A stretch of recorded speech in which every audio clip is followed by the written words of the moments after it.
ध्रुव जी जिस समय तपस्या के लिए वन में निकले उस समय उनकी आयु कितनी है? मात्र 5 वर्ष की। अब हम लोग ये सोचते हैं कि अरे अभी तो बचपन है, अभी कोई भगवान के भजन का समय है, अरे अभी तो पढ़ाई का समय है, अभी तो ये करना है, अभी तो ये करना है। लेकिन ध्यान दीजिएगा, भक्ति जब भी होती है बचपन से होती है, भक्ति बुढ़ापे में नहीं होती। भक्ति की शुरुआत तो बचपन से होती है, वो संस्कार बचपन में जम जाते हैं। खिला हुआ पुष्प सबको अच्छा लगता है, पुष्प खिला हुआ है सबको प्रिय लगता है, कुमला जाए मुरझा जाए। हमारा शरीर रूपी पुष्प भी जब खिला हुआ है, हमारा किशोर अवस्था है, युवा अवस्था है, उसी समय यह शरीर रूपी पुष्प भगवान को समर्पित हो। अब बुढ़ापे में जब यह शरीर रूपी पुष्प मुरझा गया, आंखों से दिखेगा नहीं, कानों से सुनाई नहीं देगा, फिर भगवान के शरण में जाएंगे, भगवान कहेंगे चलो आ जाओ, किसी के मतलब के नहीं रहे तो हमारे पास आ गए। भगवान तो दयालु हैं, शरण में तो ले ही लेंगे, लेकिन वास्तव में तो भक्ति जो है बाल्यावस्था से। दूसरी बात यह है, भगवान की प्राप्ति के लिए यह आवश्यक नहीं है कि बड़ी आयु हो तो ही भगवान मिलेंगे, ना ये कोई आवश्यक शर्त है कि बहुत विद्वान व्यक्ति को ही भगवान मिलेंगे। आप विचार करिए, ध्रुव जी कोई बहुत वेद शास्त्र पढ़े थे क्या? छोटे बच्चे जब थे तब तो कुछ नहीं जानते। और आगे एक गजेंद्र का प्रसंग है, हम लोग सुनेंगे कि एक हाथी ने भगवान को पुकारा और भगवान दौड़ के आ गए। अब वो हाथी कोई पढ़ने गया था क्या? यदि कोई कहे कि भगवान तो केवल ऊंची जाति के लोगों को मिलते हैं, तो आप विचार करिए कि भील कोल किरात उनकी क्या जाति थी। राम जी जब दंडक वन में गए तो ऋषि मुनियों को लगता था कि राम जी पहले हमारे यहां आएंगे। प्रतापड़िया जी राम जी ऋषि मुनियों की कुटिया में बाद में गए और पूछते हुए सबरी की कुटिया का पता पहले भगवान सबरी के आश्रम में गए। ये भगवान की करुणा है। एक बड़ी सुंदर कथा है, अब सबरी मैया का नाम याद आया कि सबरी मैया को उनके गुरुदेव ने कहा था कि बेटी बस तू राम राम राम राम करते रहना, तुझे भगवान तक नहीं जाना पड़ेगा, एक दिन भगवान तुझे ढूंढते हुए तेरे पास आएंगे।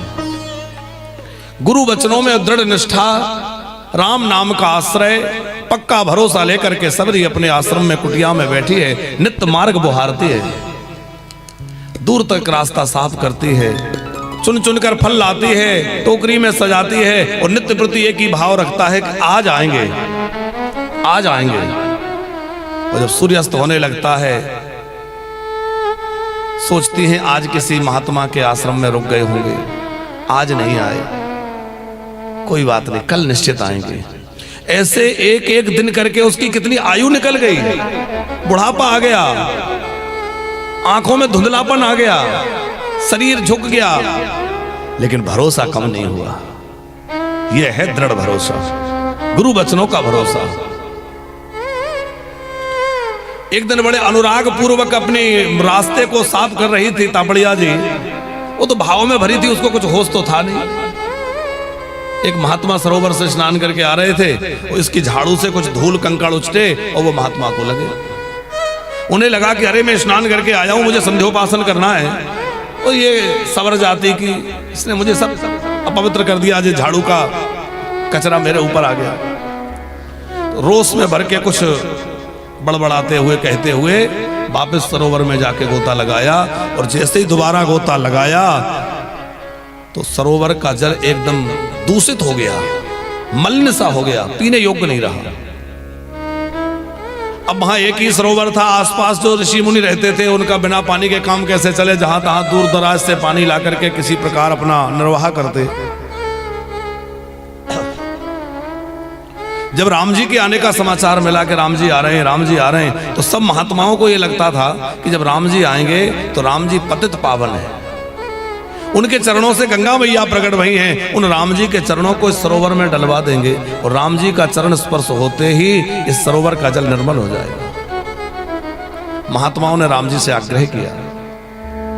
राम जी ने कहा देखो मुझे तो नहीं लगता कि ऐसा हो जाए, पर आप लोगों का ऐसा मानना है तो ठीक है। राम जी गए, राम जी ने अपने चरण उसमें डाले। आप आश्चर्य करेंगे कि पतित पावन प्रभु श्री राम के चरणों का स्पर्श होते ही वो जल पहले तो केवल मलिन था, अब तो उसमें कीड़े और हो गए, एकदम दूषित हो गया।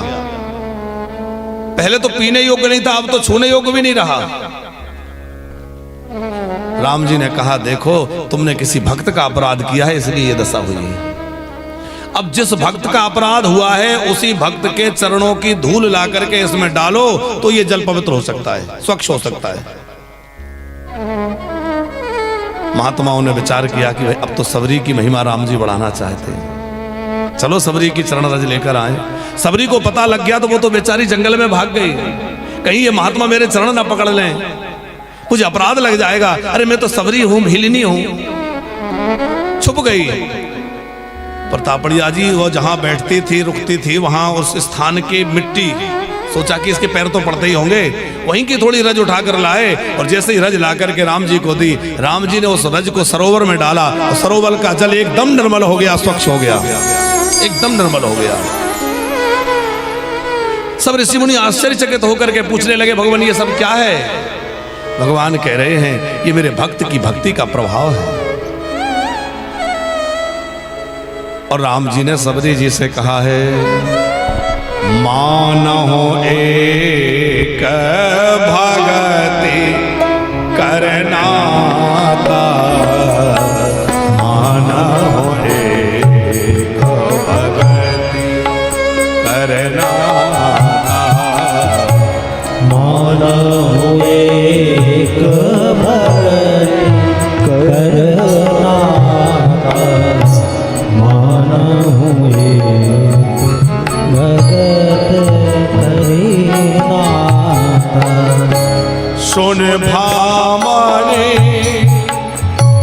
कहे रघुपति, सुनो भामनी माता, कहे रघुपति सुन भामनी माता, माना हो एक भगति करनाता, मानहु एक भगति करीनाता, माना हो एक भगति करनाता, मानहु एक भगत करीनाता। सुन भाव कहे रघुपति, सुनो भामनी माना हो एक भगति मानहु एक भगति करीनाता, मानहु एक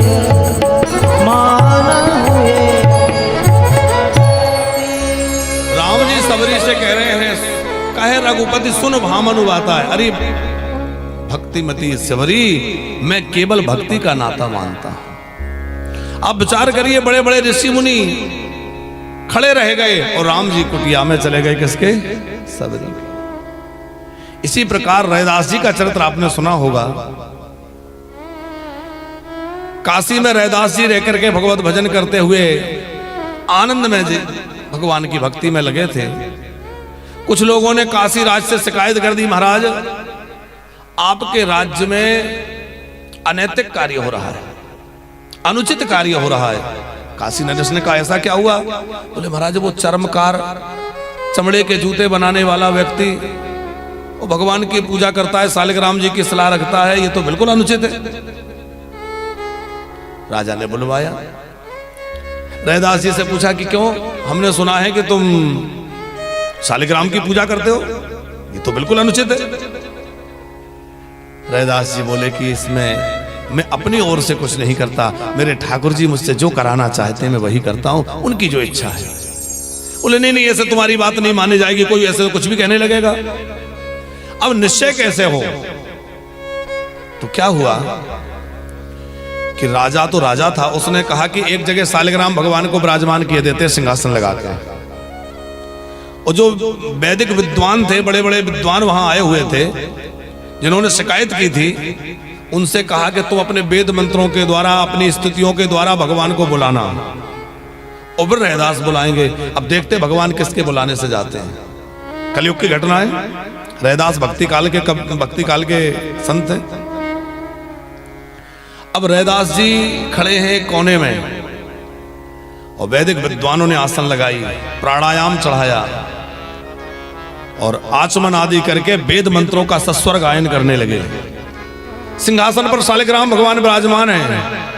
ब्राह्मण सस्वर वेद पढ़ते पढ़ते थक गए, लेकिन भगवान का सिंहासन उठ के आना तो दूर, हिला भी नहीं, कुछ भी नहीं हुआ।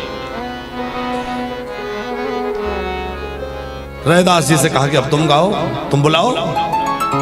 तो रैदास जी तो भावपूर्ण हृदय वाले हैं, भक्ति पूर्वक कहा, भगवान आज यदि आपको अपने भक्त वत्सलता चरितार्थ करनी है तो आ जाइए। यदि आप नहीं आए तो मेरा विश्वास तो आज भी कम नहीं होगा। लेकिन लोग कहेंगे कि अरे ये भक्त वत्सल बनते हैं, कैसे भक्त वत्सल हैं। बड़े प्रेम पूर्वक हृदय से जब रैदास जी ने भावपूर्ण आवाहन किया तो भगवान सालिग्राम की आसन उठी और सिंहासन के सहित भगवान सालिग्राम आकर के रैदास जी की गोद में विराजमान हो गए। सिंहासन सहित उठ करके आ गए। सारी सभा तालियों से गूंज गई, सब जय जयकार करने लगे। धन्य है रैदास जी की और धन्य है भक्त वत्सल भगवान की। अब आप विचार करिए, वो तो चर्मकार कुल में उत्पन्न हुए, चमड़ा गलाते हैं, जूता बनाते हैं, लेकिन हृदय में प्रेम है तो भगवान उन पर रीझ गए। हम ये कहना चाहते हैं कि भगवान को प्राप्त करने के लिए ना तो ये आवश्यक है कि बहुत ऊंची जाति में जन्म हो, न ये है कि बहुत बड़ी आयु हो, न भगवत प्राप्ति के लिए बहुत ज्यादा विद्वत्ता की आवश्यकता है कि कोई बहुत विद्वान होगा उसी को भगवान मिलेंगे। कई बार विद्वान बैठे रह जाते हैं और भगवान जो है किसी भोले भाले पर रीझ करके उसके पास आ जाते हैं, उस पर कृपा कर देते हैं। न भगवान धनवान पर रीझते हैं, न रूपवान पर रीझते हैं, भगवान तो केवल प्रेम से रीझते हैं। राम ही केवल प्रेम प्यारा और जान ले ही जो जान निहारा। इसलिए भगवान को बुलाए तो प्रेम से बुलाए, भगवान का पूजन करें, बड़े अनुराग पूर्वक हृदय से करें। अब ध्रुव जी महाराज ने बड़े प्रेम पूर्वक भगवान का स्मरण किया। अच्छा, ध्रुव जी को 5 वर्ष की आयु में भगवान मिले, इसके पीछे कई कारण हैं तापड़िया जी। एक कारण तो यह है कि ध्रुव जी की निष्ठा बड़ी पक्की है कि मुझे भगवान को प्राप्त करना है। अभी हम लोगों के अंदर यह भाव ही नहीं है कि हमें भगवान को प्राप्त करना है। हम ऊपर से भले ही कहते हैं, सच्ची बात तो यह है कि हम भगवान से चाहते हैं, भगवान को नहीं चाहते हैं। भगवान ये दे दें, भगवान ये दे दें, भगवान ये दे दें। पर जिस दिन हम भगवान से नहीं चाहेंगे, भगवान को चाहेंगे, उस दिन भगवान को मिलना दूर नहीं, कठिन नहीं रहेगा। हनुमान जी की तरह केवल राम जी को चाहते, मुझे और कुछ नहीं चाहिए। अयोध्या में राम दरबार लगा था और राम दरबार में सब लोग बैठे हैं, तो राम जी बार बार हनुमान जी की ओर देखते हैं। और जैसे राम जी हनुमान जी की ओर देखते हैं तो हनुमान जी को लगता है शायद कुछ कहने वाले हैं, कुछ आज्ञा देंगे, तो हनुमान जी तुरंत सावधान होकर देखते हैं क्या बात। और जैसे हनुमान जी देखते तो राम जी नजरें झुका लेते हैं, यहां वहां देखने लगते हैं। बड़ी देर तक ये सब चलता रहा तो जानकी जी ने पूछा कि क्या बात है, ये क्या नाटक है। आप हनुमान की ओर देखते हैं, वो आपको देखते हैं तो आप नजरें चुरा लेते हैं, क्या बात है। राम जी बोले कि देखो ऐसा है, किसी से कर्जा ले लो और चुका ना पाओ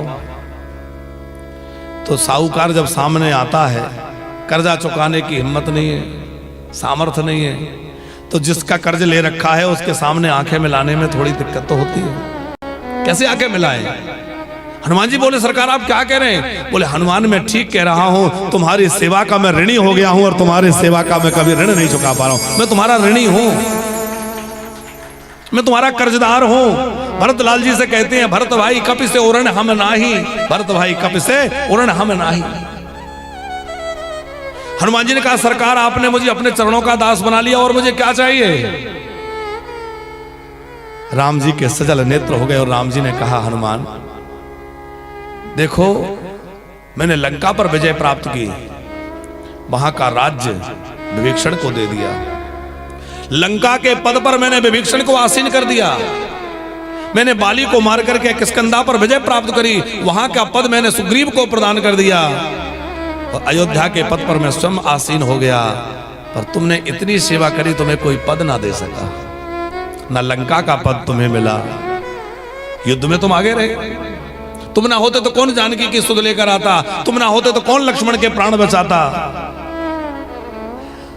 तो तुमने सब कुछ किया, फिर भी ना तो तुम्हें लंका का पद मिला, ना किष्किंधा का पद मिला। तुमने सुग्रीव की इतनी देखभाल की, सेवा की, और ना अयोध्या का पद मिला। हनुमान जी को लगा ये प्रभु को क्या हो गया। हनुमान जी ने कहा, सरकार आप जिन पदों की बात कर रहे हैं, इन पदों में तो भूत लगा हुआ है। राम जी ने, अब हनुमान जी थोड़ा सा विनोद, थोड़ा राम जी गंभीर है ना, तो थोड़ा सा विषय बदले। राम जी ने कहा, कैसे भूत लगा हुआ है? बोले, सरकार जब भी कोई पद से हटता है तो उसके नाम के आगे क्या जुड़ जाता है? भूतपूर्व लगता है ना। पद पे बैठे तो जैसे ही हटे तो भूत सामने लग गया, तो बोले भूत लग गया, इसका मतलब उस पद में भूत बैठा था। हनुमान जी बोले, आपकी ऐसी कृपा है कि आपके प्रताप से आपके दास पर आपका ये अनुग्रह है कि महावीर जब नाम सुनावे तो भूत पिशाच, तो भूत प्रेत वाले पद पर मैं कहां बैठूंगा? राम जी बोले, देखो ये सब बातें कहने के लिए ठीक है, पर कुछ तो पद मिलना चाहिए।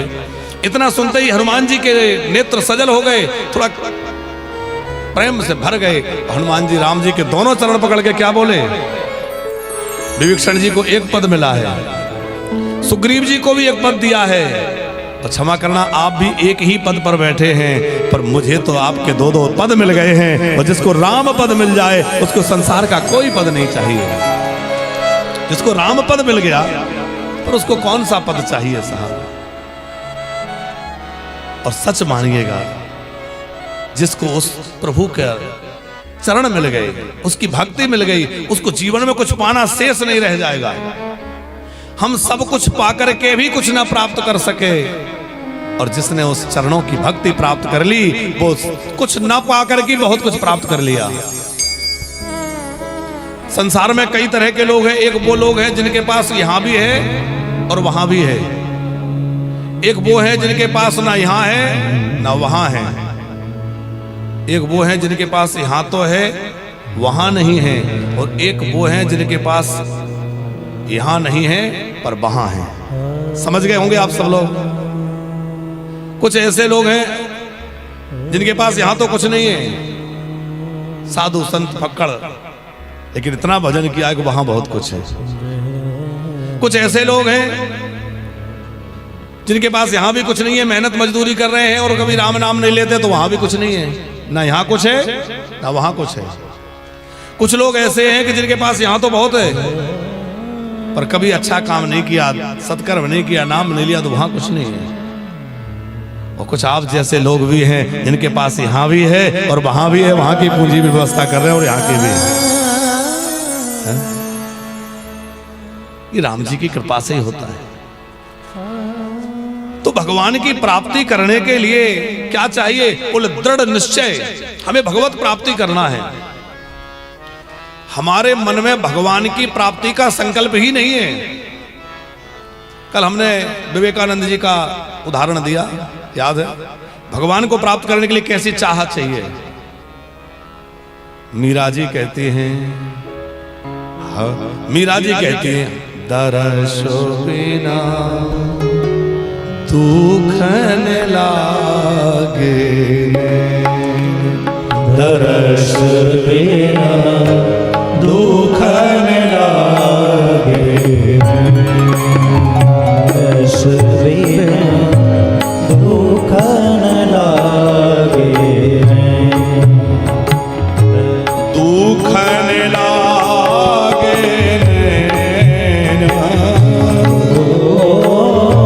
दुखन लागे।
शब्द सुना तो मेरी छतियाँ कांपे, शब्द सुनत मेरी छतियाँ कांपे। मीरा जी कह रहे हैं शब्द सुनने के लिए मेरा हृदय कांपता है, मैं आपके मीठी बेन सुनने के लिए तड़प रही हूँ। कब आएंगे मेरे गिरधरनाथ और कब अपना दर्शन देंगे, कब अपनी मीठी मीठी मुरली, कब अपनी मीठी मीठी बातें मुझे सुनाएंगे। शब्द सुना तो मोरी छतियाँ कांपे, शब्द सुनत मेरी छतियाँ कांपे। मीठे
दरस बिना दुख न लागे, दुख न लागे, दुख न लागे।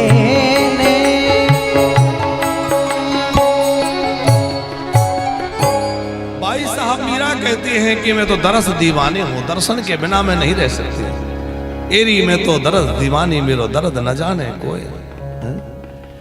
तो वह पीड़ा मिलन की तड़प हृदय में जागे, उसके लिए बार बार कथा सुनी जाती है कि हमें भगवत प्राप्ति की चाह तो मन में आए।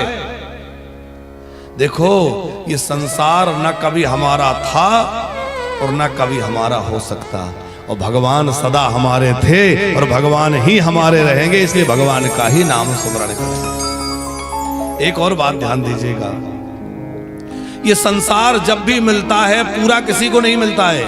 संसार जब भी मिलेगा अधूरा मिलेगा, कुछ ना कुछ कमी रह जाएगी। संसार जब भी मिलेगा अधूरा मिलेगा, पर मेरा कन्हैया जब भी मिलेगा तो पूरा के पूरा मिलेगा साहब। वो इतनी कृपा करेगा कि क्या कहना। मीरा जी बहुत रोई है कृष्ण के प्रेम में, और जो भी भक्ति का पथिक होता है, भक्ति मार्ग पे चलने वाला, उसको रोना भी पड़ता है। पर राजन भैया भगवान रुलाते भले ही हैं, पर एक एक आंसू का मोल चुकाता है मेरा कन्हैया, एक एक आंसू का मोल चुकाता है। उसके प्रेम में जो रोया है उसको क्या सुख मिला है। मीरा जी का अंतिम समय आप सब जानते हैं, आप सब राजस्थान की भूमि से हैं। राजस्थान की वह पवित्र भूमि जहां भक्तिमती मीरा प्रकट भई। मीरा जी का जब अंतिम समय, आपने प्रसंग सुना होगा कि मीरा जी वृंदावन से द्वारिका चली गई थी और द्वारिका जी में विराज नहीं थी। मीरा का अपराध करने के कारण वर्षा होना बंद हो गई थी। राणा परेशान थे, अकाल पड़ने लगा, प्रजा त्राही त्राही करने लगी। पुरोहितों ने कहा कि किसी तरह मीरा को बुलाइए, जब तक मीरा वाईसा नहीं आएंगी तब तक यहाँ की समृद्धि नहीं लौटेगी। तो मीरा जी को लेने के लिए द्वारिका कुछ लोगों को भेजा। मीरा जी ने कहा अब मैं थक चुकी हूं, अब मेरे बस का नहीं है, अब मैं कहीं नहीं जाना चाहती। बोले नहीं नहीं आपको चलना पड़ेगा। जब मीरा जी नहीं लौटी तो राणा ने कुछ पुरोहितों को भेजा। पुरोहितों से कहा कि जाकर के अनशन करके बैठ जाना, नहीं लौटोगी तब तक ना हम अन्न ग्रहण करेंगे ना जल ग्रहण करेंगे, यहीं प्राण त्याग देंगे।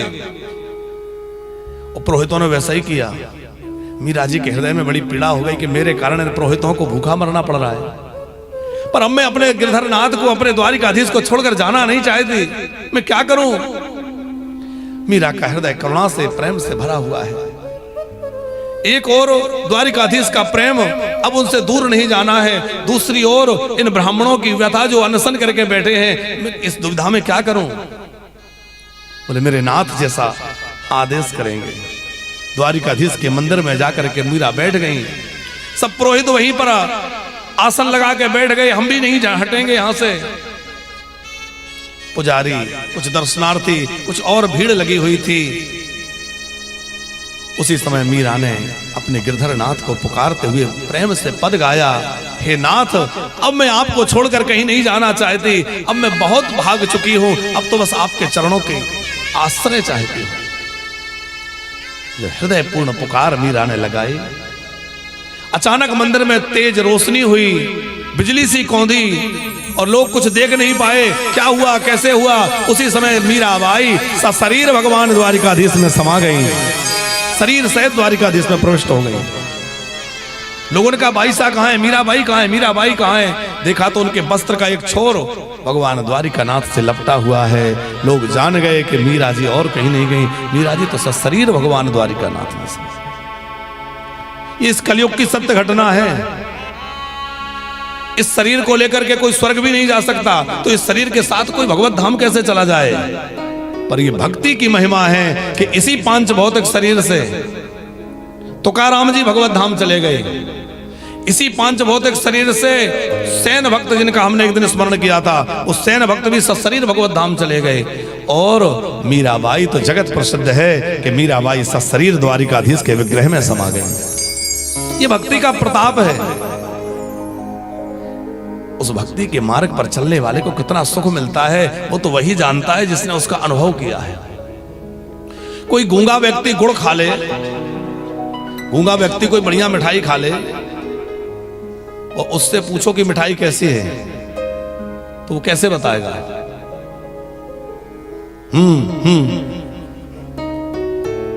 आजकल के तो ऐसे कर देते हैं, हाँ, तो वो ऐसे तो कर देगा, पर गूंगा व्यक्ति मिठाई की मधुरता का वर्णन कैसे करेगा?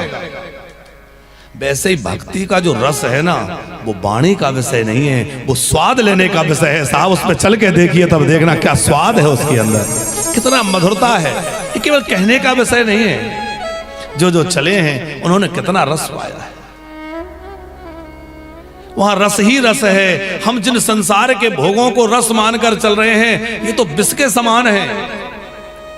इन विस्तुल्य विषयों की ओर भाग करके हम अपना जीवन व्यर्थ गवा रहे हैं। अरे एक बार भक्ति के पद पर पैर रखकर देखिए, कितना रस रहा है, आनंद ही आनंद है। अब जो है, ध्रुव जी को भगवत प्राप्ति हुई तो एक कारण तो यह है कि उनकी निष्ठा पक्की है कि मुझे भगवान को पाना है। दूसरी बात यह है कि उनके साथ उनकी मां का आशीर्वाद है, बेटा जा, मेरा आशीर्वाद है, तुझे भगवान मिलेंगे। और मां के वचनों पे भरोसा। और ध्यान रखिएगा, जिसके ऊपर माँ बाप का हाथ होता है और माँ बाप का आशीर्वाद होता है, वो दुनिया में कहीं चला जाए पराजित नहीं हो सकता। साहब, माँ बाप का आशीर्वाद बहुत बड़ी शक्ति है। जिसके साथ माँ बाप का आशीर्वाद है और जिनके साथ माँ बाप का आशीर्वाद नहीं होता ना, वो दुनिया में सब कुछ पाकर भी एक दिन उन्हें लगेगा कि मैंने कुछ नहीं पाया। सब कुछ दौलत दुनिया की जुटा सकते हैं, पर आखिर में उनको यही लगेगा कि आखिर मैं बिल्कुल कंगाल रह गया। क्योंकि सबसे बड़ा धन है माता पिता का धन, माता पिता का आशीर्वाद, परिवार का सुख। आज आप लोग जिस सुख की अनुभूति कर रहे हैं, भगवत कथा तो सुनी रहे हैं, पर अपने परिवार के साथ बैठे हैं। आपके पिताजी, ताऊ जी, चाचा जी, सब लोग साथ बैठे हैं, रिश्तेदार बैठे हैं, छोटे छोटे बच्चे बैठे, पूरा परिवार एक साथ बैठा। ये जो आनंद है, ये जो क्षण है, ये कभी भुलाया जा सकता है? और ये सुख, ये आनंद आप लाखों रुपए खर्च करके भी नहीं खरीद सकते। अपने अपनों के साथ जो सुख मिलता है, जो आनंद मिलता है साहब, वो अमोल है। इसलिए जीवन में धन भले ही थोड़ा कम कमाना, पर रिश्ते और प्रेम बनाए रखना। हमारा प्रेम और सौहार्द कभी मिटना नहीं चाहिए, क्योंकि इससे बड़ा कोई धन नहीं है। बड़ों का आशीर्वाद जिनके ऊपर रहता है वो जीवन के हर क्षेत्र में सफल होते हैं। ध्रुव जी पर मां का आशीर्वाद है, और तीसरा उन पर गुरु की कृपा है। नारद जी गुरु रूप में मिले, नारद जी ने कृपा करी, गुरु वचनों पर पूरा भरोसा। हमारे गुरुजी बहुत पढ़े लिखे हैं कि कम पढ़े लिखे हैं, कि बहुत कैसे हैं कि कैसे नहीं है, इस पर भी विचार नहीं करना है। ये विचार कब करना है? गुरुजी बनाने से पहले विचार करके बनाएं। लेकिन जब एक बार किसी को अपना मान लिया और गुरु बना लिया तो गुरु पर मनुष्य नहीं है, मनुष्य नहीं है। गुरु साक्षात परमात्मा है, गुरु साक्षात परम ब्रह्म, वो परम ब्रह्म रूप ही है। फिर वो भले ही कोई कैसा भी हो। वृंदावन की एक घटना है, सच्ची घटना है, हमने पूज्य मलुक पीठ वाले गुरु जी से सुनी। ध्यान से सुनना तुम लोग, बच्चे लोगों के बड़े काम की बात। एक व्यक्ति गांव क्षेत्र में रहने वाला, और उसने ठाकुर जी की कथा सुनी, कन्हैया की चर्चा सुनी, उसके मन में दर्शन की लालसा जग गई। उसे लगा कि मैं किसी तरह कन्हैया के दर्शन करूंगा। कहाँ मिलेंगे? बोले वृंदावन में रहते, सब सुनते यही है वृंदावन में रहते। तो वो पैदल चलकर वृंदावन आ गया। पुराने समय की बात होगी, 50-60 वर्ष पहले शायद, और पहले की हो। पैदल चल के वृंदावन आ गया। अब जहां देखो वहां जाके पूछता कि भैया श्री कृष्ण का दर्शन करना है, तो लोग मंदिरों को दिखा देते, कर लो दर्शन। बोले ऐसे नहीं, सामने मिलके करना है। अब कौन बताए? वो बेचारा सब में घूमता रहा, पर कहीं कुछ बात समझ में नहीं आई। शाम होने वाली थी, ठंडियों का समय था, जोर की ठंडी भी थी। उसको कोई ठग मिल गया। उसने सोचा कि ये तो भोला सा है, इसकी तो कुछ समझ में आ नहीं रहा, पर इसके पास जो थैला है, घड़ी है, कपड़ा है, कुछ ना कुछ तो मिल ही जाएगा। बोले चल मैं बताता हूं भगवान, मैं मिलाता हूं। चलो, तो लेके गए और यमुना जी में केसी घाट के, हाँ बोले यमुना जी में चले जाओ। यमुना जी में चले गए, कपड़े उतार के रख दिए, घड़ी उतार के रख दी, सामान रख दिया। बोले सब यहां रखो और यमुना जी में चले जाओ। और यमुना जी में आंख बंद करके खड़े हो जाना इतने जल में, और जब तक मैं ना कहूं तब तक बाहर मत निकलना। वो तो ठग था। अब ये गोता लगा के वहां आंख बंद करके वो खड़ा हो गया, और वो ठग उनका सामान, घड़ी, कपड़ा सब लेकर के समेट के चला गया। अब वो रात भर खड़ा रहा, ठुठुर गया बुरी तरह, क्योंकि इतनी ठंडी जोर की वहां होती है, आप देखेंगे ठंडा जल, पूरी रात्रि बिना कपड़ा। ठाकुर जी से रहा नहीं गया, क्योंकि उसका भाव बड़ा निर्मल था और गुरु के प्रति बड़ी निष्ठा थी। जब तक आंख नहीं खोलूंगा, जब तक गुरु जी नहीं कहेंगे, वो आंख खोल के भी नहीं देख रहा कि गुरु जी हैं कि गए, आंख भी नहीं खोली।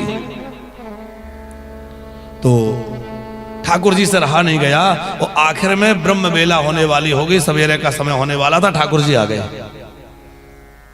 देख मैं कन्हैया, जिसका तू दर्शन करने के लिए परेशान था ना, देख मैं आ गया, आंख खोल।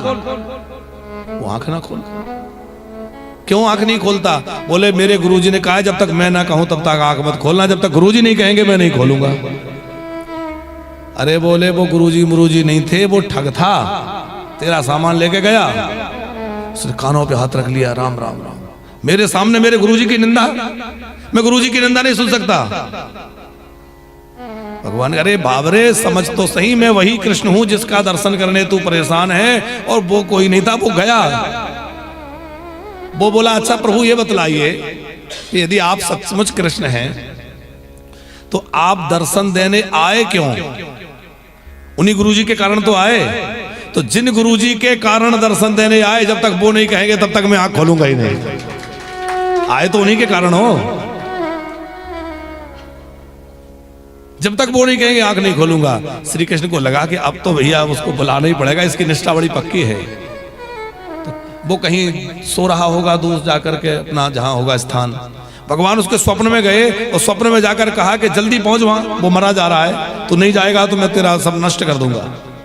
वो भागता हड़बड़ाता हुआ आया, और आकर के घाट पर उसने देखा तो वो पानी में खड़ा है, यमुना जी में खड़ा है। अरे भैया आंख खोल, देख मैं तेरा गुरुजी कह रहा हूं, आंख खोल। उसने आंख खोल ली। आंख खोली तो सामने मुरली मनोहर सरकार श्याम सुंदर सामने खड़े हुए हैं, साक्षात श्याम सुंदर सामने खड़े हैं। अब देखो उसको तो दर्शन हो रहा है और उस ठग को दर्शन नहीं हो रहा। अब उसको क्या होगा? ठग को लगा कि ये तो बड़ा भगवत भक्त था और मैंने इसके साथ छल किया। इसको तो दर्शन हो रहा है क्योंकि वो बेहबल हो रहा है, आंखों से आंसू बह रहे हैं, प्रेम में विभोर हो रहा है, सामने भगवान खड़े हैं। वो ठग बोला कि तुझे तो दिख रहे हैं, मुझे तो दिख ही नहीं रहे। अब वो चेला तो पक्का ही था, उसने कहा प्रभु यदि मुझे दर्शन दिया है तो जिन गुरुजी के कारण दर्शन दिया है आपको उन्हें भी दर्शन देना पड़ेगा। भगवान बोले अरे बाबरे ये चोर है, इसको क्यों दर्शन दूं? इसने क्या सत्कर्म किया है? बोले इसने ये सत्कर्म किया है कि मेरे को आपसे मिला दिया है और आपको मुझसे मिला दिया है। ये तो काम किया है। अपात्र अयोग्य होते हुए भी उस व्यक्ति को भगवान का दर्शन वहां हुआ। तो किसकी निष्ठा? उस शिष्य की निष्ठा। अब आप विचार करो, वो गुरुजी क्या गुरुजी थे, लेकिन शिष्य की निष्ठा। लेकिन बच्चों ध्यान रखना, ऐसे नहीं हर किसी को गुरुजी बना के फिर ऐसे आंख बंद करके बैठ जाओ। हाँ, अब तो जमाना और बड़ा विचित्र आ गया है।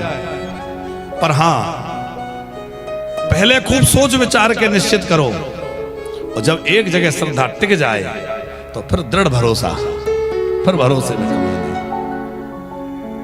तो ध्रुव जी महाराज के ऊपर माँ का आशीर्वाद है, गुरु जी की कृपा है, और चौथा कारण था कि उनके पिछले जन्म का संस्कार। आपने कथा सुनी होगी कि पिछले जन्म में ध्रुव जी जो है एक बड़े तपस्वी थे, महात्मा थे, तपस्या कर रहे थे। इनको भगवत प्राप्ति का समय नजदीक था और एक बार ऐसा संयोग बना कि किसी राजा की शाही यात्रा निकल रही थी। राजा के उस वैभव को देख करके इनके मन में आया कि अरे इतना भोग विलास, इतनी बड़ी व्यवस्था, तमाम सेवक लगे हैं, तमाम व्यवस्था लगी है। अरे बोले राजाओं के भी बड़े ठाट बाट हैं, हम लोग तो बाबा जी ठहरे। अब भगवान ने सोचा कि यदि ये मुक्त हो गया तो ये भाव इसका मन में ही छुपा रह जाएगा, दबा रह जाएगा कि राजाओं के बड़े ठाट बाट है। एक बार राजाओं का ठाट बाट इनको मिलना चाहिए। तो उनकी जब मृत्यु हुई तो वो राजा के यहाँ जाकर जन्म लिए और भगवान ने पहले उनको राजगद्दी प्रदान करी और उन्होंने 36,000 वर्षों तक राज्य भोगा। ध्रुव जी 36,000 वर्ष राज्य किए और कहा कि पहले वो भोगो, क्योंकि जो भाव हम भगवान से रखते हैं भगवान उसको अवश्य पूर्ण करते हैं। कोई जल्दी हो जाता है, कोई देर में होता है। तो ध्रुव जी महाराज भगवत प्राप्ति किए।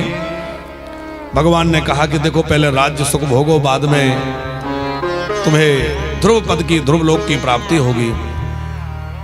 तो श्री ध्रुव जी महाराज अपने नगर में लौट कर आए, और जब नगर में लौट कर आए तो जिस सौतेली माता ने धक्के देके निकाल दिया था वही आरती की थाल सजा के खड़ी है। सब लोग स्वागत में तत्पर हैं। क्यों? बोले इसका कारण यह है कि जब भगवान की कृपा हो जाती है तो सारी दुनिया अपने आप पीछे हो जाती है। देखो, सबको खुश करना तराजू में जिंदा मेंढक तौलने जितना कठिन है।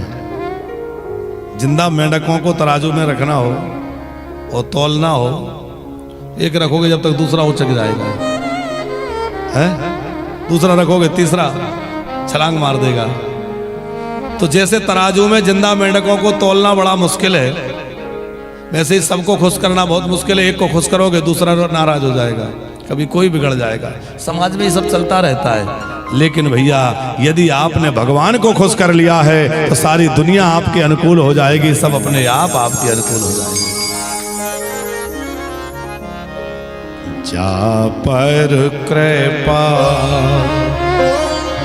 राम की होहि, जा पर कृपा राम की होहि, ता पर कृपा करहि सब कोई, ता पर कृपा करहि सब कोई।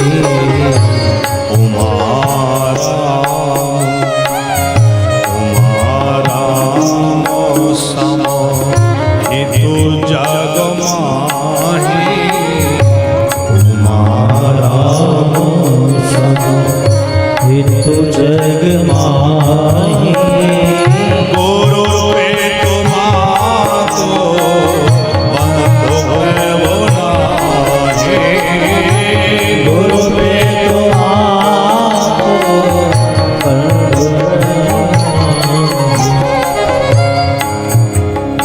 शंकर कह रहे हैं, हे उमा, राम जी के समान हमारा हितैषी ना गुरु है, ना माता है, ना पिता। वैसे तो सब हितैषी हैं, पर भगवान से बड़ा हितैषी कोई नहीं है। इसलिए भैया भगवान का तन मन से भजन करो।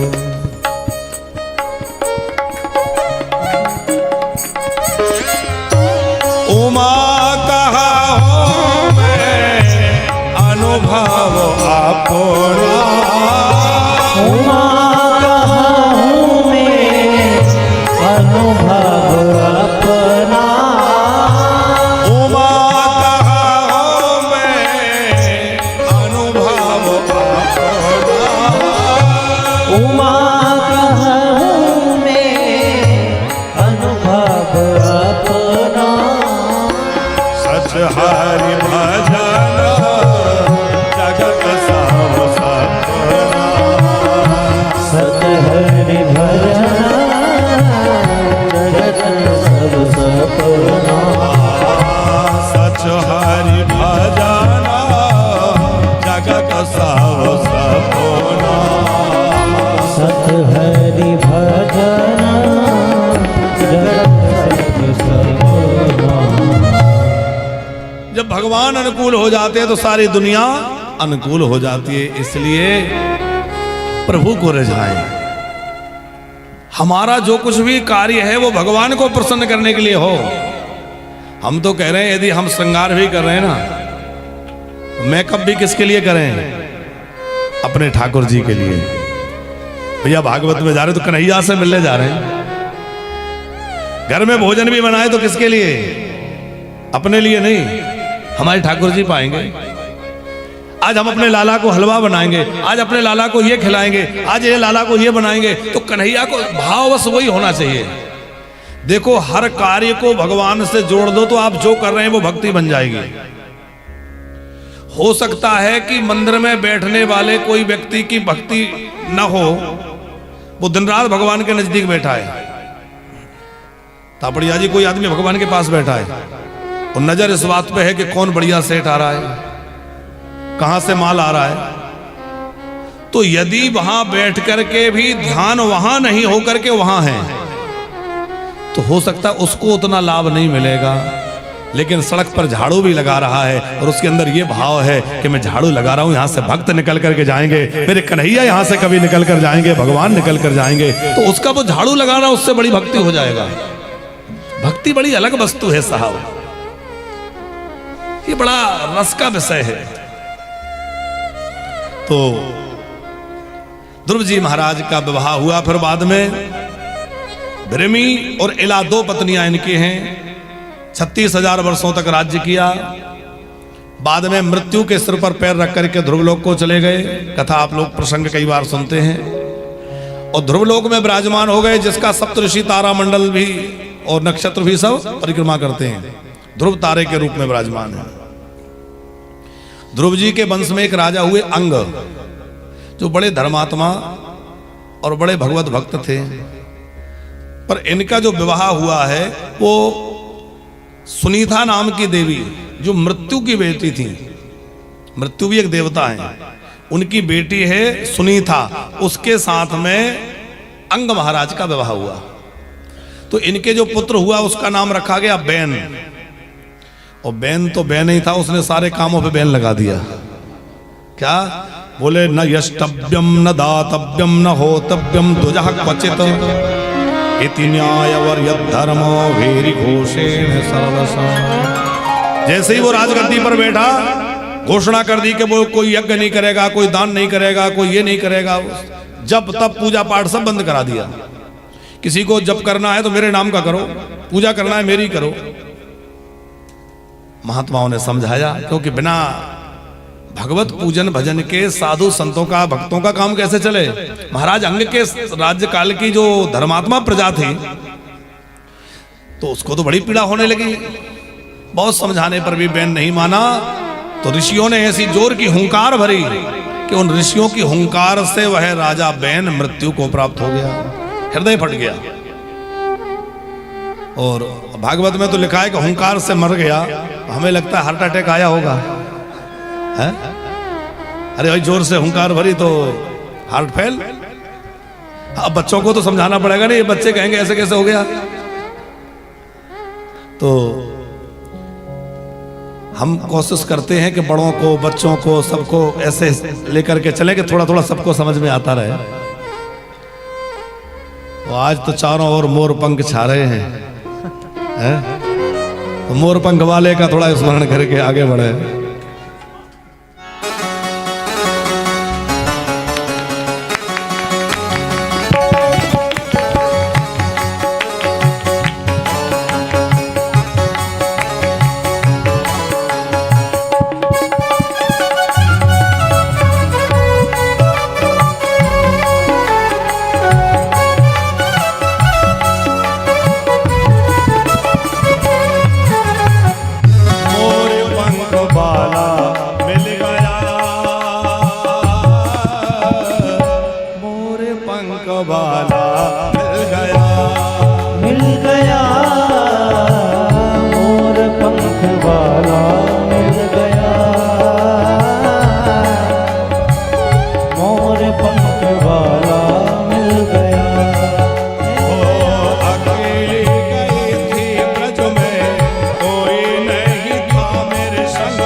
भजन के टाइम थोड़ा सा झूम लिया करो, हाँ, तो घुटने उठने ठीक हो जाएंगे।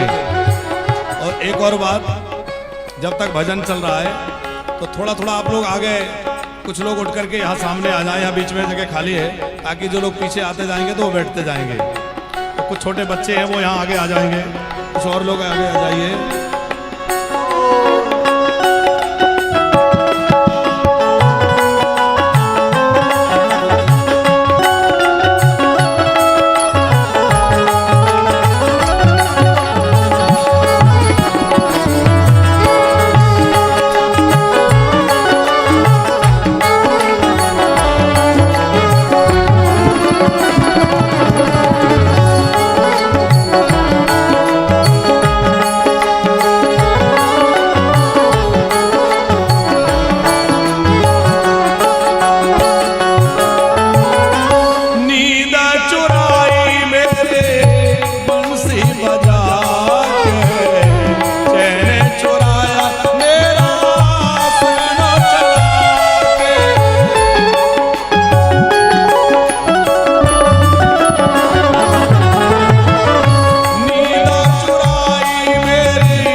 गई थी मैं वृंदावन में, मुझे मोर पंख वाला मिल गया, मोर पंख वाला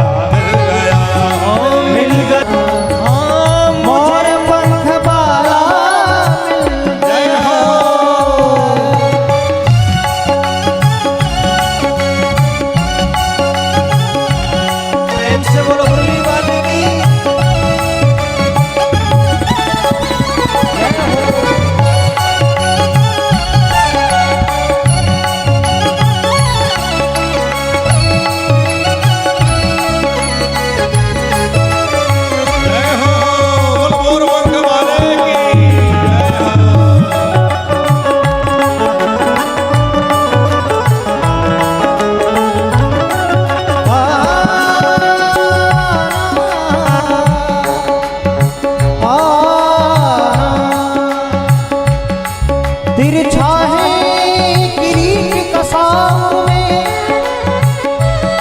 तिरछा वनमाल पड़ा रहता है, तिरछी कटका छिली है जिसमें सुख सिंधु सदा उमड़ा रहता है। तिरछे पद कंज कदम्ब तले तिरछा जगतान खड़ा रहता है। किस भांति निकाल कहो दिल से तिरछा घनश्याम अड़ा रहता है, तिरछा घनश्याम अड़ा रहता है।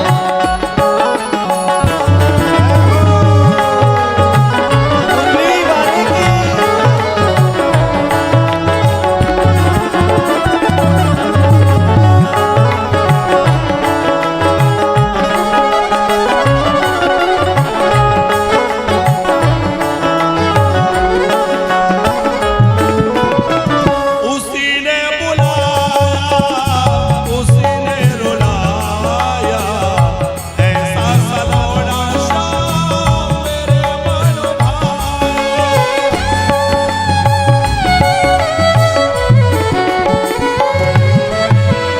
उसी ने बुलाया, उसी ने रुलाया, ऐसा सलोना शाम मेरे मन भाया।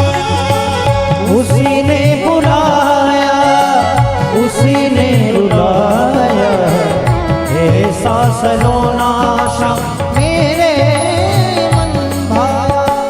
तेरी बाकी चाल देखी, तेरा मुकुट भी देखा, तेरी बागी चाल देखी, तेरा मुकुट भी देखा। मेरी टांग वाला मिल गया, और पंख वाला मिल गया। मिल गया और पंख वाला मिल गया, बांसुरी वाला मिल गया।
रखवाला मिल गया